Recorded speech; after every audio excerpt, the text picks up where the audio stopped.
ISKCON DVD founder Acharya Jagadish Bhakti Bhavana Srila Prabhupada Ki Jai. Shri Shri Radha Govinda Dev Ki Jai. Nam Ki Jai. Radha Śrimad Bhāgavatam Ki Jai. Lord Hari Hari devotees, all glories to the Son devotees, all glories to the Son devotees. Lord Hari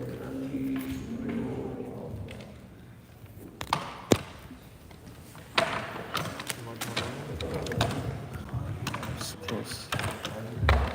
It's so far.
can travel all over the universe and show wonderful feats like Rāma Muni, he cannot be compared to the Supreme Personality of Godhead, whose power and inconceivable energy can never be attained by any conditioned or liberated soul.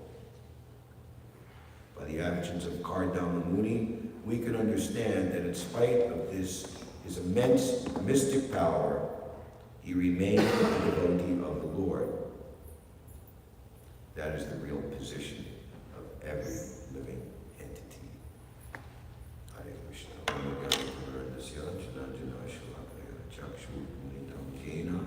Tasmai Shri Gurave Namaha.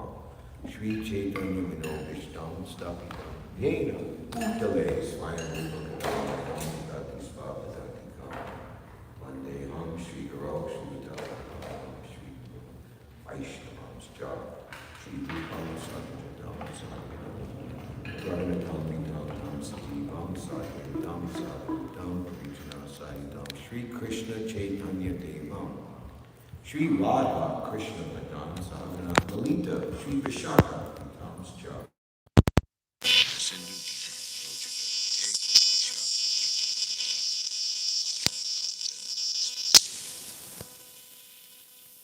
Jayatam Surato Pangor Mama Manda Mater Gati Matsarvasva Padambo Jo Radha Madana Mohano Tapta Kanchana Gaurangi Radhe Vrindavaneshwari Vishabhanu Sute Devi Pranamami Hari Priye Vanchakalpatrubhyas Cha Krupa Sindubhya Eva Cha Patitanam Pavanebhyo Vaishnavebhyo Namo Namaha Jai Shri Krishna Chaitanya Prabhu Nityananda Shri Advaita Gadadhar Shri Vasadi Gaura Bhakta-vrinda Hare Krishna Krishna Krishna Hare Hare Hare Rāma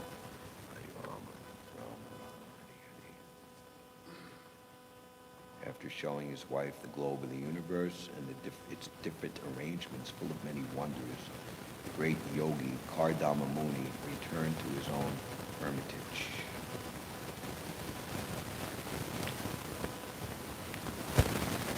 So the greatness of Kardama Muni is based on his being a pure devotee of the Lord. That establishment in intimate relationship with Krishna is the perfection of everything. So we see here how it was described earlier that even he himself, Kardama Muni, was amazed by the incredibleness of the aerial mansion that was created to please his wife and to accomplish his task of being the seeming agency or vehicle for the Supreme Personality of Godhead, Kapila Dev, to descend into this universe and distribute the knowledge of Sankhya philosophy based on achieving pure devotional service. So Prabhupada is describing here in the purport how in that aerial mansion they traveled all over the universe and saw all the differentiation, all the variegatedness of all the different dweepas or varshas, planets, the different planets that are distributed all over the universe. Bahu Aschayam, many wonderful things. Each and every one of them is wonderful in itself. Just like here on this planet Earth, there are so many different countries, continents. It really, but I just don't like it to be so loud, you know. Just...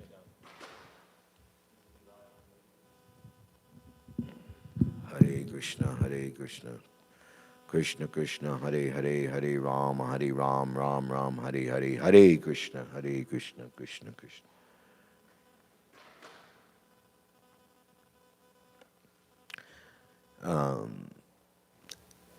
Mundane people who are non-devotees, they see it as a type of enjoyment to go to different places. What are those types of people called when they do that? Oh yes, tourists. And and for the devotees who are staying in a particular place, they to execute their service to the Guru Parampara, to Lord Chaitanya Mahaprabhu's Sankirtan mission. They have the intelligence to understand the difference between the locals and the tourists. And the tourists are usually on better behavior than the locals because everything is so wonderful and new and they're taking it all in. It's like they have a saying, how do you know who is a New Yorker? They haven't been in Times Square in the last 25 years.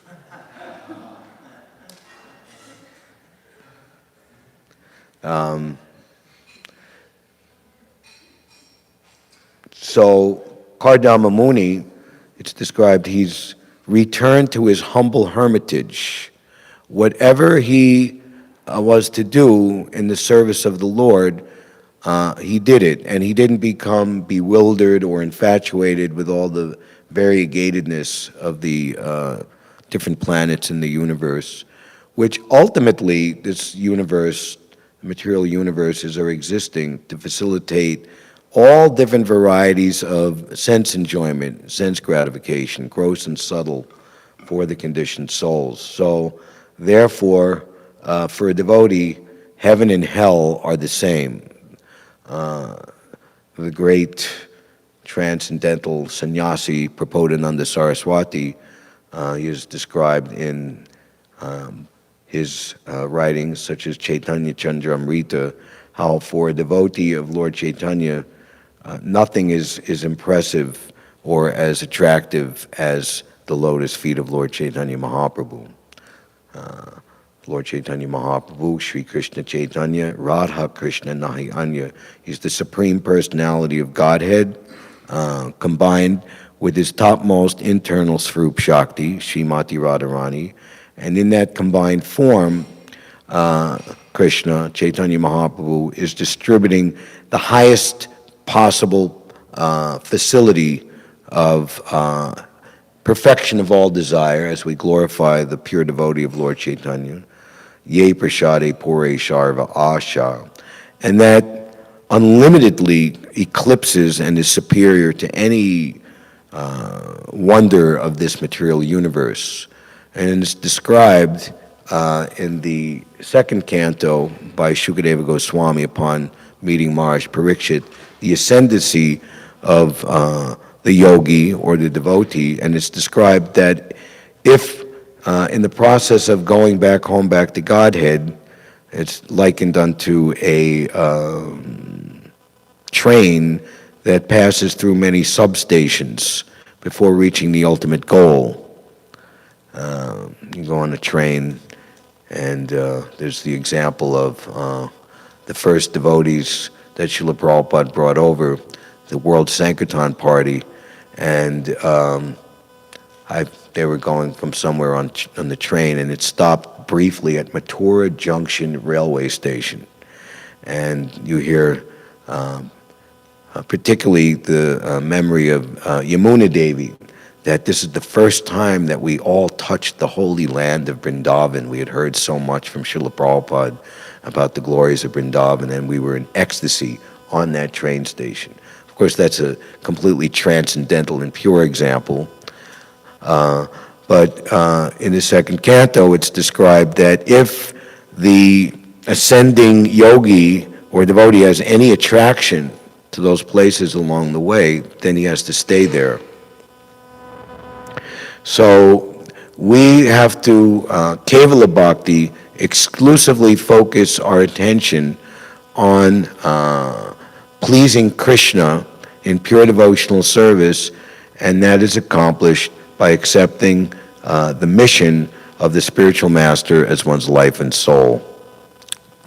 And you cannot find a higher and more noble cause than the mission of the spiritual master, the representative of Lord Chaitanya, because as Rupa Goswami, when he saw Lord Chaitanya's ecstatic manifestation of distribution of the Sankirtan movement at Allahabad, Prayag, and he uttered now, which is the most famous prayer, that Namo Mahavadanaya Krishna Premata Pradayate Krishnaya Krishna Chaitanya Namne Gauratvashe Namaha.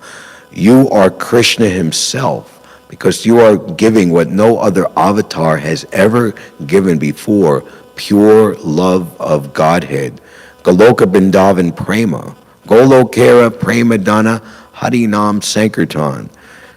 So, Vaishya Shekhar Prabhu, in his very masterful and beautiful, seemingly introductory talk last night in the Lotus Room, was describing how this is the Yuga of Kali Yuga, and the Dharma for this age is Sankirtan.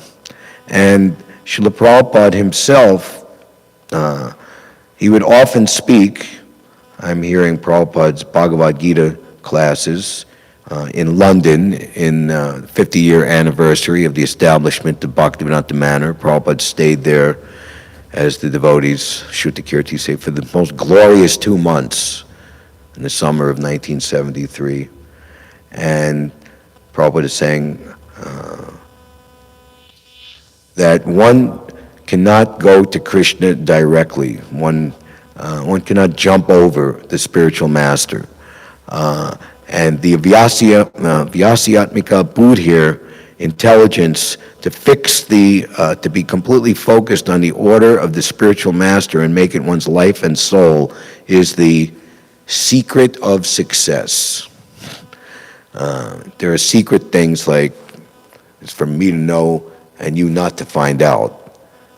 But an open secret is very incredible because it's open for everyone. The information is out there, not even like a scavenger hunt or, like you have to try for it. It's right there.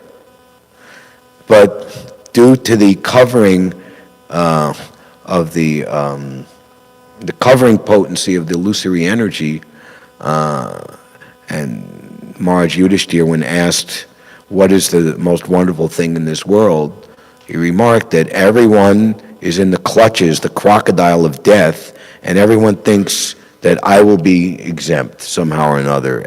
I will live forever. Identification with this body as oneself. So, Prabhupada went on to say, I have no qualification, but my spiritual master, he told me, whatever you have learned from me, whatever you have been able to learn from me, you kindly present it in English. So I've simply tried to do that.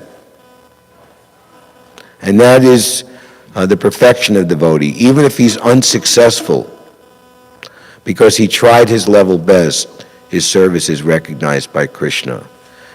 Now, in the case of Srila Prabhupada, he received that order as early as 1922, when he was only 25 years old, and always meditating on such a wonderful, nice, saintly person that he had met.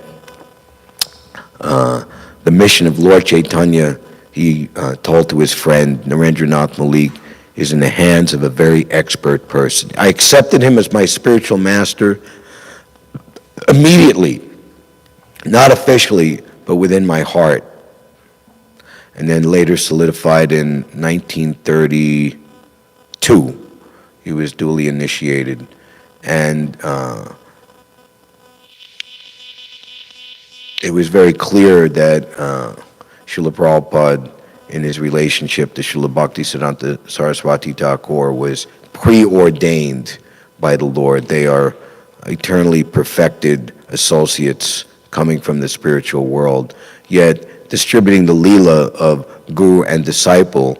And just as Lord Chaitanya Mahaprabhu likes to smash the false pride of so-called caste Goswamis, those who think that they have a hereditary monopoly on Krishna consciousness, even in the case of the disciples of Srila Bhaktisiddhanta, the godbrothers of our Srila Prabhupada, they had a feeling that they were superior to Srila Prabhupada. First, He's initiated towards the end of Srila Bhaktisiddhanta's mission in 1932, 33. Many of them joined or with Srila Bhaktisiddhanta right from the beginning in 1918 or the very early 1920s. Isn't that there? I'm senior to you, Prabhu, because, I was called to speak my vows and get my name and my initiation beads first, and you came 5 minutes later, so I'm the senior devotee, right? Or I'm 2 years more than you, or 10 years more than you, or whatever it is. Actually, it is a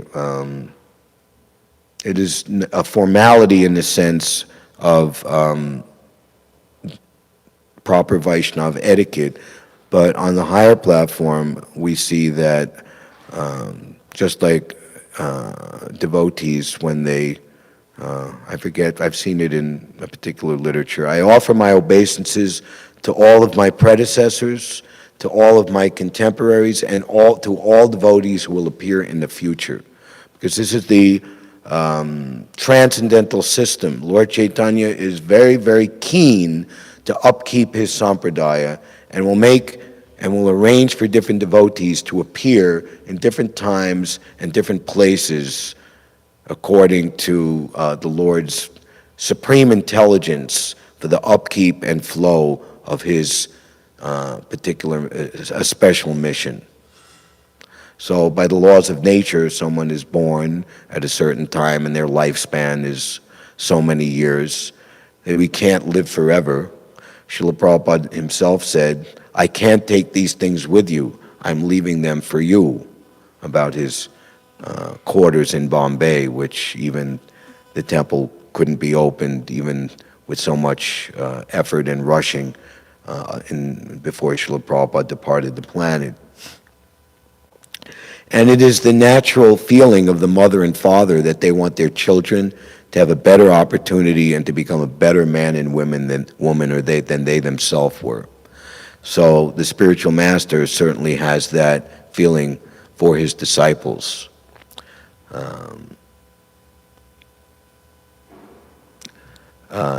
His Grace Rameshwar Prabhu was the Sankirtan leader in Los Angeles for the first Christmas, it was called, but then later renamed or co-named the Prabhupada Marathon in 1972.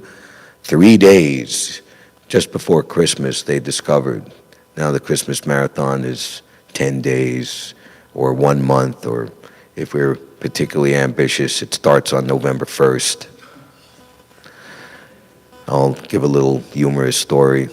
1983, we started the Christmas Marathon here on November 1st. And we were, at that time we were dressing in Santa Claus suits.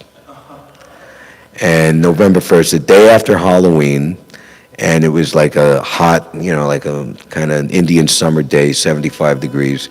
And I walk into this carpet store, and it's like a big store, and the doorbell rings in the front, and the office is all the way in the back, and I hear a voice of like, some type of like, old lady, Jewish lady, I'll be with you in a minute. And I say, okay, and then well, she wasn't Jewish because, Santa Claus. Anyway, so, or maybe she was, who knows.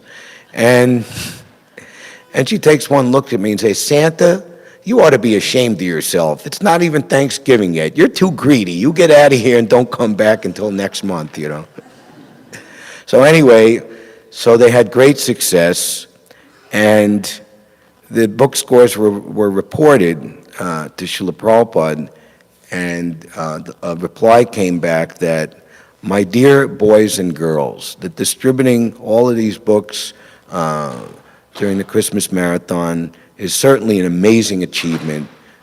Increase it more and more. My spiritual master will be so much pleased with you and shower his blessings upon you unlimitedly, and that is my satisfaction. Devotees who had the opportunity to offer direct Guru Puja Artik to Srila Prabhupada, their unanimous realization was that Srila Prabhupada was not at all interested in being worshipped or glorified. He was simply doing it as a duty and passing on the honor and glorification to his spiritual master.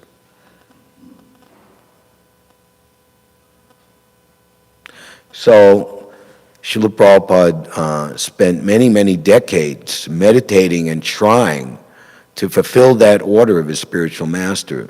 There were many setbacks along the way. There was not much encouragement coming from his godbrothers, from his family. But that exclusive fixation on the order of his spiritual master, the most incredible personality, it was his life and soul, and allowed him to pass through all the difficulties. If you become conscious of me, you will pass over all the obstacles of conditional life by my grace. Because Prabhupada was doing without the slightest bit of false ego, with utter humility. But if you act through false ego, not hearing me, you will be lost.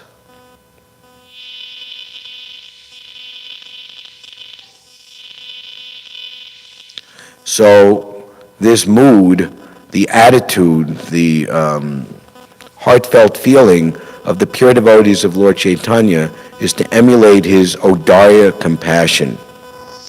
And in the mood of Lord Nityananda, even tolerating so much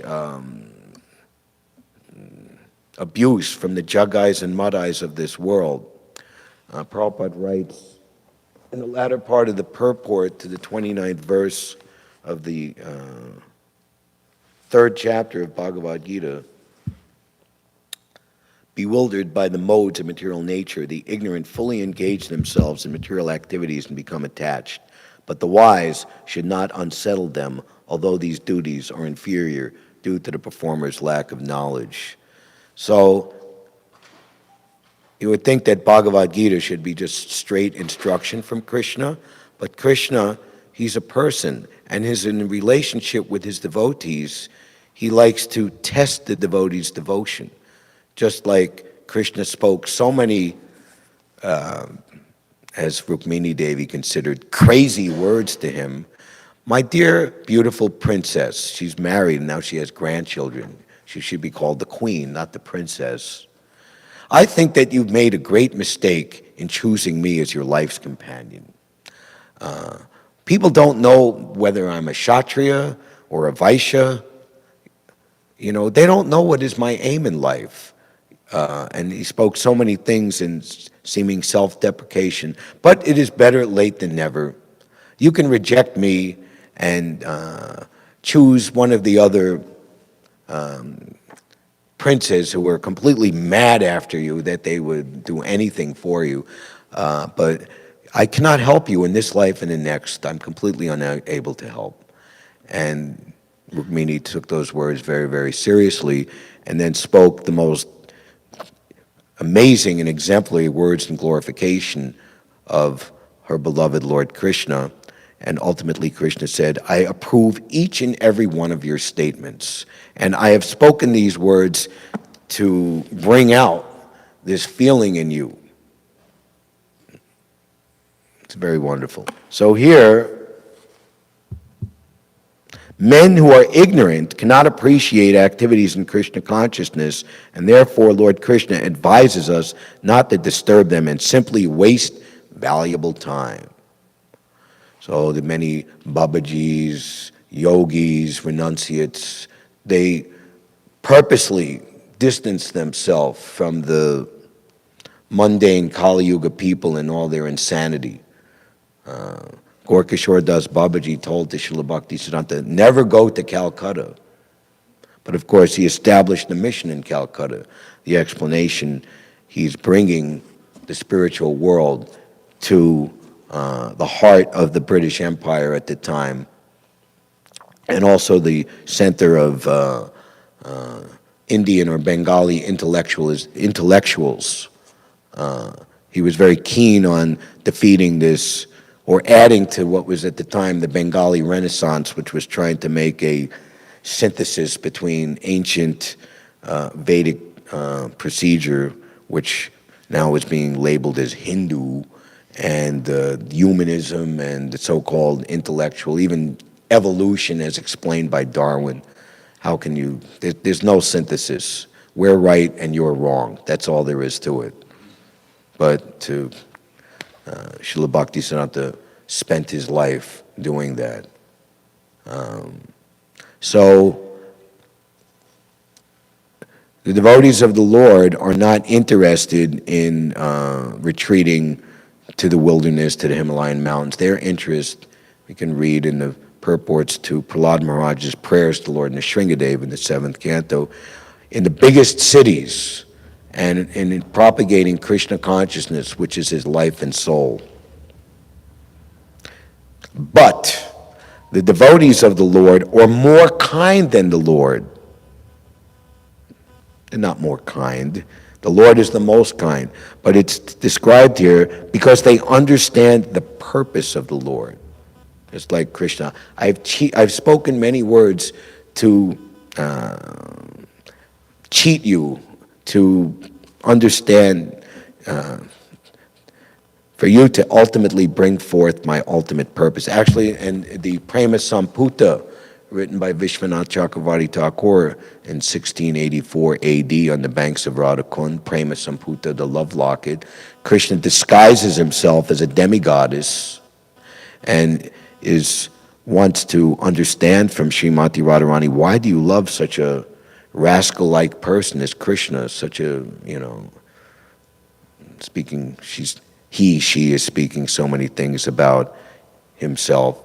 And Radharani speaks as what Vishwanath Chakravarti Thakur describes the highest discourse on topmost selfless love. Because they know the purpose of the Lord, consequently they undertake all kinds of risks, even to the point of approaching ignorant men to try to engage them in the acts of Krishna consciousness, which are absolutely necessary for the human being. So ultimately, Srila Prabhupada left India, finally, at the age of 69, with no money in his pocket. The 40 rupees was useless because it couldn't be turned into American money. And he had the same 40 rupees in his possession when he went back to India in July 1967 to recover his health after his stroke here. And, arriving in the Delhi airport, all types of families are meeting their loved ones and giving them marigold garlands. But Srila Prabhupada, no one was there to meet him. He was just met by a barrage of taxi drivers. And take me to Chippiwada, where his office was, given in a very small temple, in a very narrow lane, medieval streets. And the taxi driver took the 40 rupees, which was twice what the price should have been. And there was an argument, and Prabhupada threatened to call the police, but at 2 o'clock in the morning, there's no police. And Prabhupada said, this man robbed me. So that's what happened to the 40 rupees at Prabhupada. His first money was selling the trilogy Bhāgavatam to Captain Pandya of the Jaladuta, $8 each, but $20, keep the change. That's how Prabhupada started his mission, with financial backing by selling his Bhagavatams. And then through all the trials and tribulations of what he had to put up with here in New York City for 1 year, then establishing 26 Second Avenue, and then ultimately, and even Prabhupada remarked, the New York Times coverage of October 9th, 1966, the first Harinam Sankirtans in public outside of India, was this article marked the beginning of my movement. So just to take a little time, just to add some beautiful description of Prabhupada's Leela to further beautify the points we're hearing here. There's a very lengthy description of Tompkins Square Park, the circumstances of the time.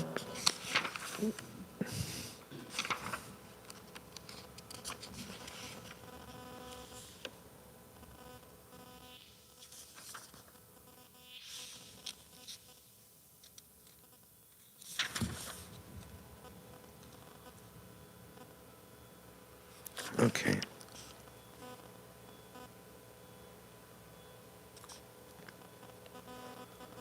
Prabhupada was striking to see. His brow was furrowed in the effort of singing loud, and his visage was strong. The veins in his temples stood out visibly, and his jaw jutted forward as he sung Hare Krishna, for all to hear. No amplification. And Achyutananda, who was part of the jazz scene in the West Village, brought a bongo drum, which you can see enshrined in Prabhupada's Palace of Gold in New Vrindavan.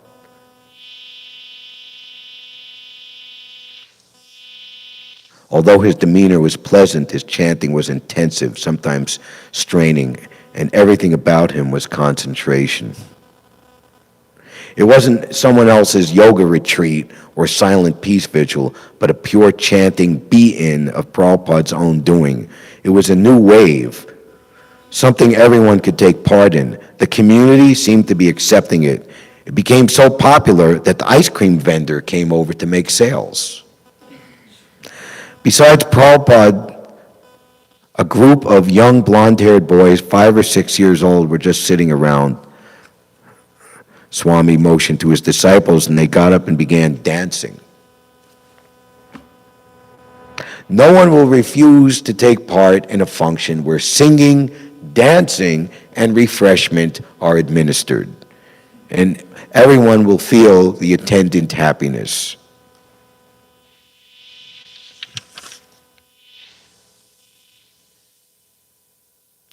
And so notable was that first dancing. That's when the New York Times reporter took his pictures.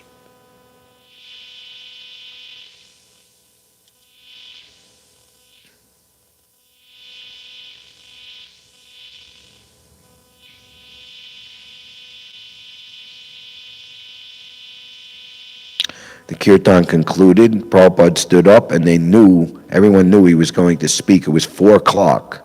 And the warm autumn sun was still shining on the park.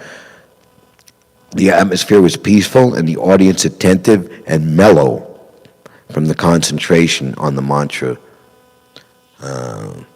Very, very rare should you stop the kirtan and make a speech, because people's interest, or there might be some ribald hecklers. But here in this case, everything was subdued by Prabhupada's power. He began to speak to them, thanking everyone for joining in the kirtan.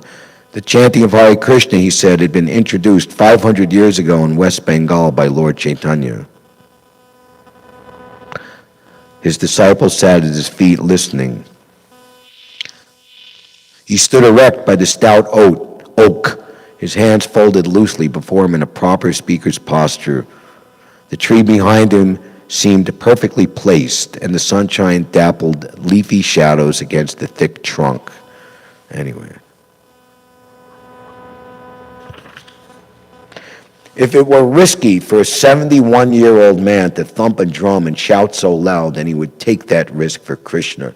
It was too good to stop. He had come far from Vrindavan, survived the non-Krishna yoga society, waited all winter in obscurity. America had waited hundreds of years with no Krishna chanting. No Hare Krishna had come from Thoreau or Emerson's appreciation, though they had pored over English translations of the Gita and Puranas. And no kirtan had come from Vivekananda's famous speech on behalf of Hinduism at the World Parliament of Religions in Chicago in 1893. So now he finally had Krishna Bhakti going, flowing like the Ganges to the sea. It could not stop. In his heart, he felt the infinite will of Lord Chaitanya to deliver the fallen souls. He knew this was the desire of Lord Chaitanya Mahaprabhu and his own spiritual master.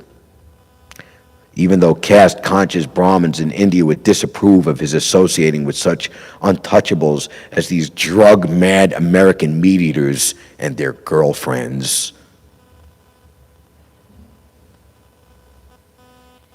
But Swamiji explained that he was in full accord with the scriptures. The Bhāgavatam had clearly stated that Krishna consciousness should be delivered to all races.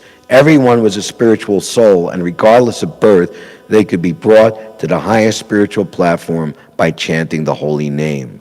Never mind whatever sinful things they were doing, these people were perfect candidates for Krishna consciousness. Tompkins Square Park was Krishna's plan. It was also part of the earth, and these people were members of the human race, and the chanting of the Hare Krishna Maha Mantra was the Dharma of the age.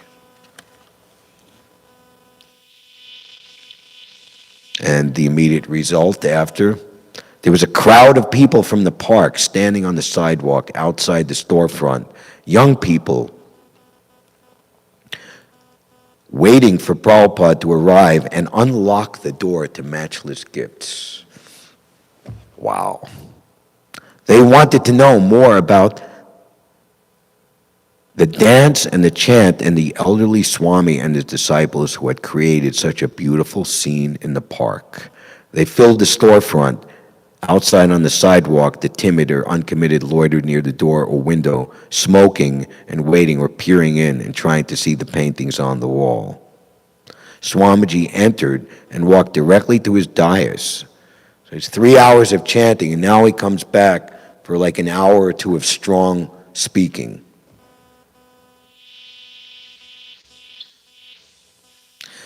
He sat down before the largest gathering that had ever graced his temple. Harinam Sankirtan will fill the temples. He spoke further of Krishna consciousness, the words coming as naturally as breathing, as he quoted the Sanskrit authority behind what they had all been experiencing in the park, just as they had all chanted today. He said, so everyone should always chant. Vidya Vadhu Jivanam. This chanting is the life and soul of all transcendental knowledge. So this is the perfection of yoga, and this makes all who dedicate their life to this mission of Lord Chaitanya the perfect and topmost yogis. Yoginam api sarvesham madgatamentharatmana shraddhavan bhajate yomam same yuktatamo mataha. And of all yogis, he who is most, how does it say? The English? He who is intimately united with me, he is intimately united with me in yoga and is the highest of all. That is my opinion. So we're not bewildered by anything of this world, nor what to speak of even the topmost heavenly planets. So we need that protection from Lord Chaitanya. As Praponananda Saraswati says, for one who is a devotee of Lord Chaitanya, it's all as insignificant as straw on the street. It's completely fixed. So this Sankirtan movement is so important, so exclusively important. We should dedicate whatever time and energy we have in this very short human form of life to participating in this Sankirtan movement and doing our level best to propagate and distribute it. After showing his wife the globe of the universe and its different arrangements, full of many wonders, the great yogi Kardama Muni returned to his own hermitage. Hare Krishna. Thank you. Any questions or comments?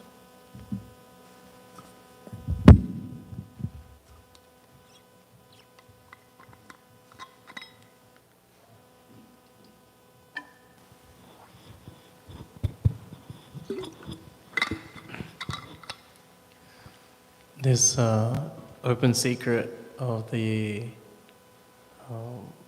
making the instruction of the spiritual master one's life and soul, it being covered by the illusionary energy, thinking that something's more important. Spiritual masters, one's life and soul. And what did you say before? Illusory energy? We're being covered by illusory energy. We're being covered by illusory Thinking energy. something else is more important. How to remove such a covering. Associate with those who aren't so covered and have clearer vision. That is the Shakti of the devotee.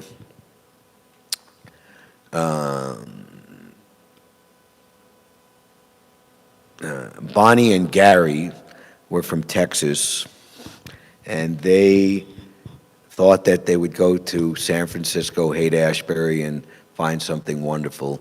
But they were like, regular kind of people, They knew the value of working a job and being stable and not taking drugs. And so when they got there, they were very disappointed. And they were in a lot of anxiety, particularly Gary was in anxiety about being drafted into the Vietnam War. And they came to see Srila Prabhupada.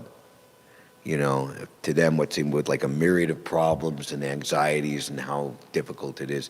And Prabhupada's instruction to them was, you simply come to my classes. When Prabhupada saw the scene in San Francisco, two main activities: class and cook as much boga and offer it and make it prasadam and feed all of these hippies.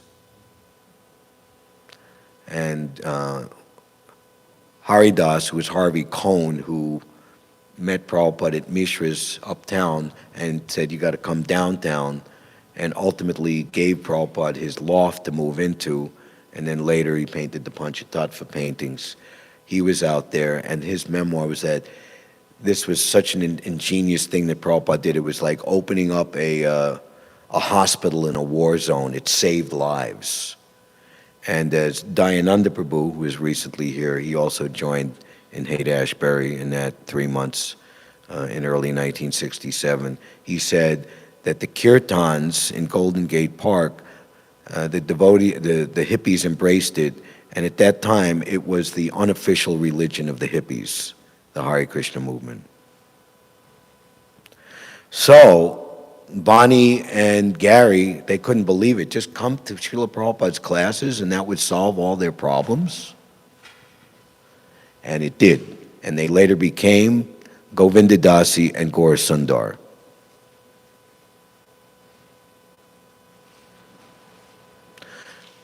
Satsvarup Maharaj, of course, he joined here in New York in 1966. And he asked Srila Prabhupada, is there a platform of spiritual life that you can achieve that you will not fall down from? Because he had tried and how to give up his bad habits. And Prabhupada just simply said one word that had 3 letters in it: yes. And it made such an impression on Satsvarup Maharaj, who was Steve at the time, that all of his bad habits, marijuana, smoking, other things, just like within a week, finished, gone. And so much he was attracted to Srila Prabhupada and to the teachings of Krishna consciousness as he could understand in those first weeks and months, that he was able to sustain the complete rejection of his family. As long as you're with these people, we want nothing to do with you. You are disowned. And in an emotional state, he was crying, and he reported this to Srila Prabhupada, who had a very merciful smile, and he assured Satsvarup Maharaj at the time that I am your real father, I am your eternal father. So relationship with pure devotees always are transcendental to time and space and circumstance. So, and in the case of the departed seeming devotees and spiritual master, there are always associates and those who also receive the mercy, and particularly more empowered and blessed after the departure of the pure devotee and the spiritual master is that association with God brothers and God sisters, and not just official diksha, but shiksha. there are advanced pure devotees who perhaps never even accepted disciples formally, but their power and influence and love made such an impression on many people, many devotees, that by associating with those who had that experience, it is identical, or perhaps even better. So that would be my answer to that question at this time. Thank you. Anything else? Short? We've gone over time, but very nice. Hare Krishna. Another day of ecstatic Harinam looms for us. And we're going to Columbus Circle, which is 4 blocks from the skyscraper Beacon Light Temple, as Prabhupada called it, 55th Street, which you can feel it up there. Thank you very much. Hare Krishna. All glories to Srila Prabhupada. Shri Shri Radha Govinda Ki Jai. Hare Krishna. Gaur Bhakta Vrinda Ki. Vanchakalpadrubhyascha Kripasindubhyevacha Patitanam Bhavanebhyo Vaishnavebhyo Namo Namaha.